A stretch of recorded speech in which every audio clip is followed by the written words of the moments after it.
जी नाजरीन, मैं हूं डॉक्टर उमर खान और आज हम बात करेंगे कोलेस्ट्रॉल और LDL मैनेजमेंट, यानी कि कोलेस्ट्रॉल का किस तरह इलाज किया जाता है। और हम आपको मुख्तलिफ सिनेरियोज़ में आपके सामने पेश करूंगा और इन सब सिनेरियो में आप अपने लिए क्या कर सकते हैं। ज़्यादातर मैं बात करूंगा LDL के बारे में, यानी कि लो डेंसिटी लिपोप्रोटीन। ये जब आप कोलेस्ट्रॉल का टेस्ट करवाते हैं तो ये उनमें से एक टेस्ट होता है, उसमें HDL भी होता है, उसमें ट्राइग्लिसराइड्स भी होते हैं। तो आज हम बात करेंगे कि LDL किस तरह इसके अंदर हम कोलेस्ट्रॉल के साथ इसका इलाज करते हैं। और ये उन लोगों के लिए है जिनको दिल की बीमारियां पड़ सकती हैं, या उन लोगों के लिए है जिनको दिल की बीमारी अभी मौजूद है, या उनको अभी हार्ट अटैक यानी कि दिल का दौरा उनको पड़ चुका है और वो बच गए हैं। और उन लोगों के लिए भी है जिनको स्ट्रोक यानी कि फालिज वगैरह का अटैक हो चुका है। तो ये बहुत इंपॉर्टेंट टॉपिक है, तो हमारे साथ ज़रूर रहिए। अब आप घर बैठे अपना और अपने घर वालों का इलाज कर सकते हैं। नाज़रीन, मैं हूं डॉक्टर उमर खान। क्या आपको शुगर की बीमारी है, या ब्लड प्रेशर या कोलेस्ट्रॉल का मसला है, या आपका नज़ला जुकाम और खांसी खत्म ही नहीं हो रहा, और क्या आप प्रेग्नेंट हैं और आपको समझ नहीं आ रही कि आप किससे बात करें, या क्या आपका छोटा बच्चा है और उसका बुखार खत्म ही नहीं हो रहा और उसको लूज मोशन भी है, तो आप फिक्र मत कीजिए, क्योंकि आप घर बैठे इन सब चीजों का इलाज कर सकते हैं। आप हमारी वेबसाइट पे जाइए www.mylifedoctors.com, या मुफ्त में हमारे मोबाइल ऐप डाउनलोड करें जो एंड्रॉयड और आईफोन पे मौजूद हैं, और अब मिनटों में किसी भी डॉक्टर से बात कीजिए। नाजरीन, ये जो गाइडलाइंस मैं जो आपको बताने जा रहा हूँ, ये कोलेस्ट्रॉल और LDL की मैनेजमेंट के लिए, ये है अमेरिकन कॉलेज ऑफ कार्डियोलॉजी की तरफ से और अमेरिकन हार्ट एसोसिएशन इन की तरफ से ये गाइडलाइंस हैं। और ये गाइडलाइंस पाकिस्तान में भी लोग इस्तेमाल करते हैं, और ये गाइडलाइंस दुनिया भर में इस्तेमाल की जाती है। और मैं जानता हूँ कि पूरे इंटरनेट पे हर किस्म की स्टेटमेंट्स हैं कि LDL और कोलेस्ट्रॉल को किस तरह हैंडल किया जाए, कभी अच्छी हैं या अच्छी नहीं है। लेकिन अगर आपका डॉक्टर आपको बता रहा है कि आपको दिल की बीमारियों का आप पे हो सकती हैं, और या आपको दिल की बीमारी हो चुकी है, या आपको दिमाग की बीमारी हो चुकी है, तो उस वक्त किसी भी किस्म के शोशे छोड़ना और कहना कि नहीं, मुझे कोई ज़रूरत नहीं है, इस किस्म की दवाइयों की कोई ज़रूरत नहीं है, ये बहुत ही संगीन असरात इससे मुरतब हो सकते हैं। तो आज मैं इस टॉपिक पे बात करूंगा कि आप अपने कोलेस्ट्रॉल को किस लेवल पे और किस तरह इसको कंट्रोल करें। एक और चीज़ आपको बताते चलूँ कि LDL के जो मुख्तलिफ हिस्से होते हैं, यानी कि कुछ LDL होते हैं जो बड़े साइज़ के होते हैं, कुछ LDL होते हैं जो छोटे साइज़ के होते हैं। उसको कहते हैं कि स्मॉल डेंस LDL पार्टिकल जिसको कहते हैं, वो इन गाइडलाइंस में मेंशन नहीं किया गया। और जाहिर सी बात है, इसके पीछे बहुत बड़ी तहकीक होगी कि इन डिफरेंट मुख्तलिफ किस्म की LDLs को इन्होंने मेंशन नहीं किया। लेकिन मैं बताते चलूँ, ये छोटा जो LDL होता है, जो स्मॉल डेंस LDL होता है, ये जब शुगर के साथ मिलता है तो ये ज़्यादा तबाही मचा सकता है, और बनता भी शुगर के साथ ही है। और फिर ये आपकी खून की नालियों में घुस सकता है और शुगर के साथ मिल के ये दिल के दौरे भी दे सकता है। अगर आपकी उम्र 40 से 75 ईयर्स की है और आपको शुगर की बीमारी भी है, आपकी उम्र 40 से लेके 75 ईयर्स तक है, और आपका LDL 70 से ज़्यादा है, तो लोग कहते हैं, अमेरिकी डॉक्टर कहते हैं कि आपको स्टैटिन मेडिकेशन यानी कि लिपिटोर, अटोवास्टैटिन, सिम्वास्टैटिन, प्रावास्टैटिन, इस किस्म की दवाइयाँ आपको शुरू करनी चाहिए, और आपका डॉक्टर भी आपको यही बताएगा। लेकिन अगर आपकी उम्र 40 से 75 ईयर्स तक की आपकी उम्र है, लेकिन आपको डायबिटीज़ नहीं है, मैं दोबारा कहता हूँ, अगर आपको डायबिटीज़ नहीं है लेकिन आपका LDL बढ़ा हुआ है, और इसका ये मतलब हो सकता है कि आपका जो रिस्क स्कोर है, जो डॉक्टर हजरात करते हैं, अगर किसी डॉक्टर के पास जाएंगे वो आपको बताएंगे कि आपका रिस्क 10 साल में, अगले 10 साल में आपका हार्ट डिजीज़ का, यानी कि दिल के दौरों का, दिल की बीमारियों का कितना खदशा है। तो अगर आपका खदशा 7.5 से 20% तक का खदशा है, तो इसका मतलब है कि आपको सोचना चाहिए कि आपको इन दवाइयों पे जाना चाहिए, यानी कि स्टैटिन मेडिकेशन पे जाना चाहिए, जो आपकी LDL लेवल को और कोलेस्ट्रॉल को कम कर सकते हैं। लेकिन इसमें यह भी मसला है, क्योंकि इन दवाइयों के साथ साइड इफ़ेक्ट्स भी बहुत होते हैं, और ज़ाहिर सी बात है इनके साथ खर्चा भी हो सकता है। तो इस सोचने की बातें होती हैं और डॉक्टर फिर आपसे बात करेगा कि भाई अच्छा देखते हैं आप क्या चाहते हैं अपने लिए। तो अगर डॉक्टर पूछेगा आपसे सवालों जवाब कि भाई आपके पास किसी किस्म के रिस्क फैक्टर्स हैं, यानी कि आपके पास ऐसी चीज़ें हैं जिसकी वजह से आपके दिल की बीमारी होने के खदशात ज़्यादा बढ़ सकते हैं, तो इन मानों में डॉक्टर कहेगा कि ठीक है आप दवाइयों शुरू कर दें। यानी कि दवाई शुरू होगी तो ये दवाई लाइफस्टाइल और डाइटरी और खाने पीने और खुराक और परहेज़ करने के साथ ये दवाइयाँ इस्तेमाल होंगी, और इस सब चीज़ों के बगैर इस्तेमाल नहीं होंगी। अक्सर औक़ात लोग समझते हैं कि दवाई खा रहे हैं तो जो कुछ भी खाएं उसके साथ बिल्कुल ठीक है। ये बात बिल्कुल सरासर दुरुस्त नहीं है। अगर आप दवाई खा रहे हैं और आप खाना भी सही तरह नहीं खा रहे और आप गलत किस्म के खाने खा रहे हैं और आप एक्सरसाइज और वर्जिश वगैरह नहीं कर रहे हैं तो दवाई का कोई फ़ायदा नहीं है। ये आप जहन से आप निकाल दीजिए। तो यानी कि चंद चीज़ यानी कि रिस्क फैक्टर जो लोगों के पास हो सकते हैं और डॉक्टर आपसे पूछेंगे। तो ख़वातीन में फॉर एग्ज़ाम्पल अगर ख़वातीन की माहवारियाँ 40 साल की उम्र से पहले ख़त्म हो गई तो that is a risk factor. वो भी एक रिस्क फैक्टर है कि आपको दिल की बीमारियाँ ज़्यादा पड़ सकती हैं। अगर आपको प्रेगनेंसी और जब आप हामला थी, ख़वातीन के लिए ऑफ कोर्स, अगर आपको ब्लड प्रेशर की बीमारी थी तो उस सिलसिले में भी आप हाई रिस्क पे हैं। और साउथ एशियन यानी कि पाकिस्तानी, इंडियन, बांग्लादेशी लोग, इनमें हार्ट डिज़ीज़ ज़्यादा होती है और ये वाली एथनिसिटी होना भी एक मानों में हार्ट डिज़ीज़ का रिस्क फैक्टर है।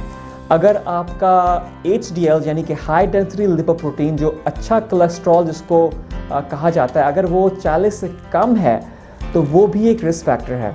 अगर आपके ट्राइग्लिसराइड्स, वो एक और, जैसे मैंने आपको बताया था, एक और कोलेस्ट्रॉल का जुज़ होता है, अगर ये बढ़ा हुआ है 175 से बढ़ा हुआ है तो ये भी एक और रिस्क फैक्टर है।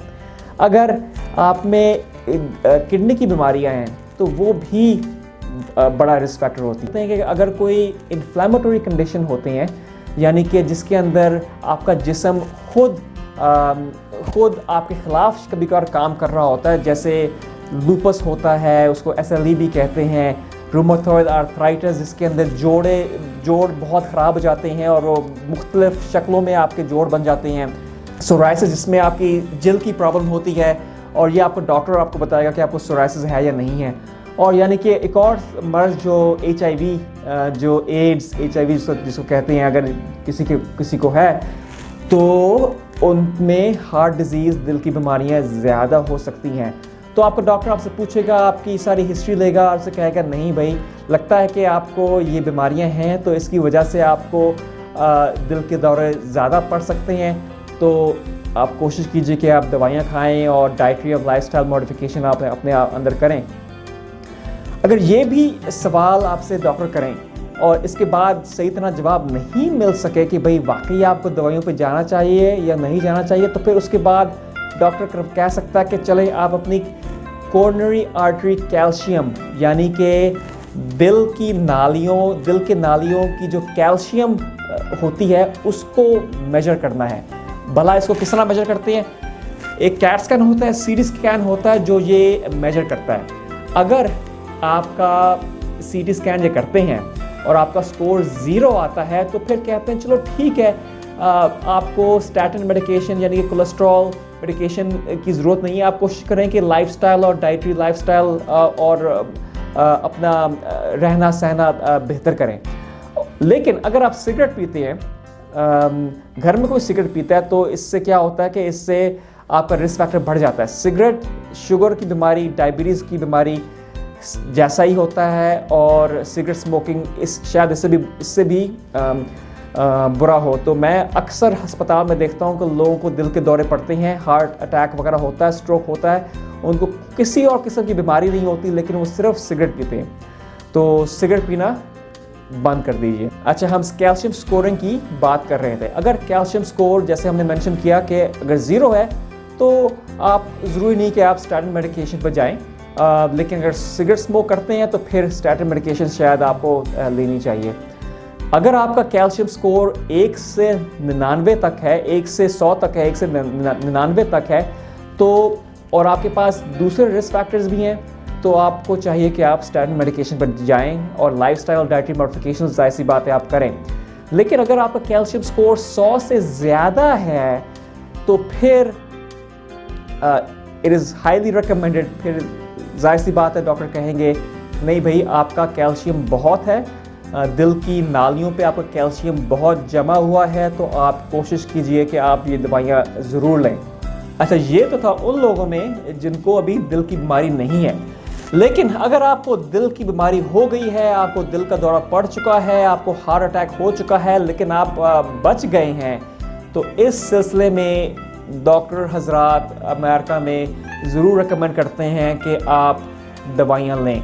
और ये तहकीक से साबित शुदा है कि जितना भी आप LDL अपना जितना ज़्यादा कम करेंगे उतना आपका दोबारा दिल का दौरा या दिमाग का दौरा, फालिज का अटैक वगैरह का खदशा कम हो सकता है। जितना आप LDL कम करेंगे उतना आपका इन सब मसलों से दोबारा कि आपको दोबारा दिल का दौरा पड़े, दोबारा आपको हार्ट अटैक हो जाए, तो जितना आप LDL कम करेंगे उतना कम रिस्क आपका होते जाएगा। यानी कि लोग कहते हैं कि अगर आपका LDL 150 था तो आप कम से कम 100 से कम कर दें, और आपको चाहिए कि आप 70 से कम अपना LDL को लें, यानी कोलेस्ट्रॉल को बिल्कुल ही कम कर दें। ठीक है ना जी। तो इसका ये मतलब है कि अगर आपका कोलेस्ट्रॉल डाइटरी लाइफस्टाइल मॉडिफिकेशन और स्टैटिन मेडिकेशन से अगर कम नहीं होता तो फिर उस सूरत में आप और मज़ीद दवाइयाँ ले सकते हैं इस सब के साथ। और एक दवाई का नाम है इज़िटमिब, और आपके डॉक्टर को पता है और डॉक्टर आपको रेकमेंड करेगा। तो नाज़रीन, अगर आपका LDL इन सब दवाइयों के साथ भी और डाइटरी लाइफस्टाइल मॉडिफिकेशन के साथ भी कम नहीं होता, तो आजकल एक और दवाई आई है जिसको कहते हैं PCSK9 इनहिबिटर्स, और ये अक्सर इंजेक्शन के फॉर्म में होता है, और ये भी आपको डॉक्टर ये आपको इसके बारे में आपको बता सकता है।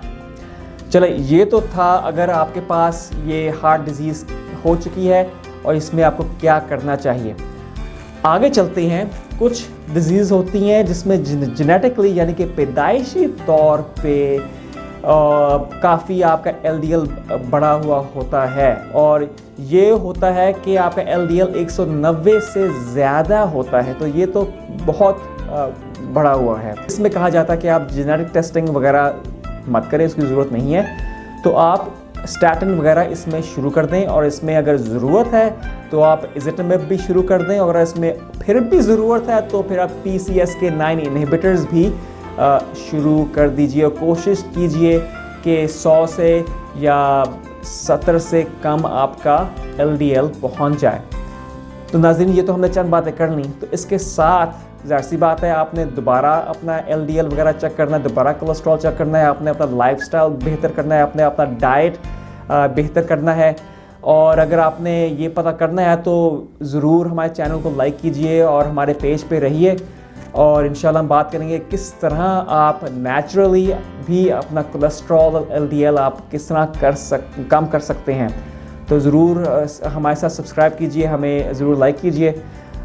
लेकिन बताते चलूँ कि सिर्फ दवाइयाँ, जैसे मैंने पहले अर्ज़ किया कि दवाइयाँ हर चीज़ नहीं होती। दवाइयों के साथ अगर आप परहेज़ नहीं करेंगे, दवाइयों के साथ आप अपना लाइफस्टाइल चेंज नहीं करेंगे, सिगरेट वगैरह पीना बंद नहीं करेंगे, और अपना शुगर, अगर शुगर है तो शुगर को कंट्रोल नहीं करेंगे, तो दवाइयों का फ़ायदा इतना बिल्कुल नहीं होता। तो कोशिश यही रहेगी कि हम आपको तिब्बी एडवाइस देते रहें, और कोशिश कीजिए कि आप अपना ध्यान रखिए। Stay healthy and stay safe. बहुत शुक्रिया आप सबका।